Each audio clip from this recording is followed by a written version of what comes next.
আসসালামু আলাইকুম রহমতুল্লাহ। প্রিয় দর্শক, আপনারা সবাই কেমন আছেন? আশা করি ভালো আছেন। আজকে আপনাদের জন্য গুরুত্বপূর্ণ একটি নিউজ নিয়ে হাজির হয়েছি সরকারি কর্মকর্তা ও কর্মচারীদের জন্য। যারা সরকারি চাকরি করেন তাদের জন্য নতুন একটি সুখবর প্রকাশ করেছেন mtnews24.com।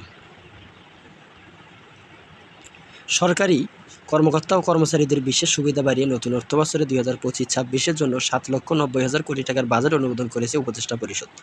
এতে চাকুরিতীদের ন্যূনতম বিশেষ সুবিধায় 1,01,500 টাকা এবং পেনশনভোগীদের জন্য ন্যূনতম বিশেষ সুবিধা বাড়িয়ে 750 টাকা করা হয়েছে। এক সংবাদ সম্মেলনে অর্থ উপদেষ্টা সালাউদ্দিন আহমেদ জানান, এ সময় জাতীয় রাজস্ব বোর্ডের এনবিআর চেয়ারম্যান আব্দুর রহমান খান ও অর্থ বিভাগের সচিব মোহাম্মদ খায়রুজ্জামান মজুমদার উপস্থিত ছিলেন। অর্থ উপদেষ্টা বলেন, প্রস্তাবিত বাজেটের 3টি জায়গায়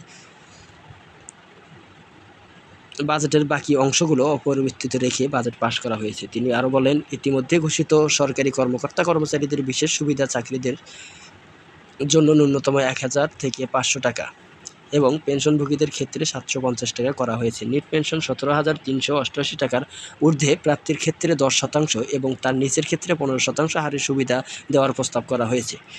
সরকারি চাকরিজীবীদের পাশাপাশি সশস্ত্র বাহিনী, বিচারপতি ও এমপিওভুক্তদের ক্ষেত্রে পৃথক আদেশ প্রস্তাব করার অনুমোদন করা হয়েছে।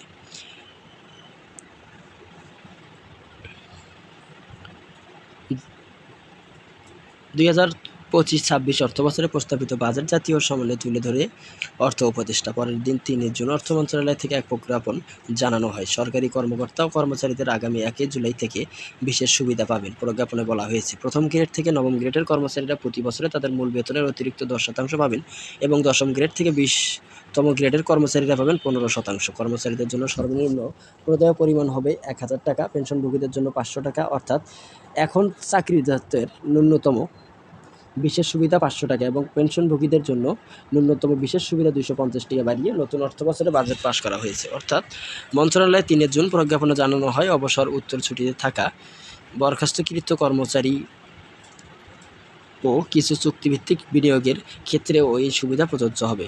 তবে যারা বিনা বেতনে ছুটিতে আছেন বা যাদের পেনশনের সম্পূর্ণ অংশ সম্পন্ন করে এককালীনের অনুতোষিক নিয়েছেন তারা এই সুবিধার আওতায় আসবেন না। রাজস্ব বোর্ডের বাইরে শয্যাশায়িত ও রাষ্ট্রায়ত্ত প্রতিষ্ঠানগুলোর ক্ষেত্রে এই সুবিধার খরচ তাদের নিজস্ব বাজেট থেকে বহন করতে হবে।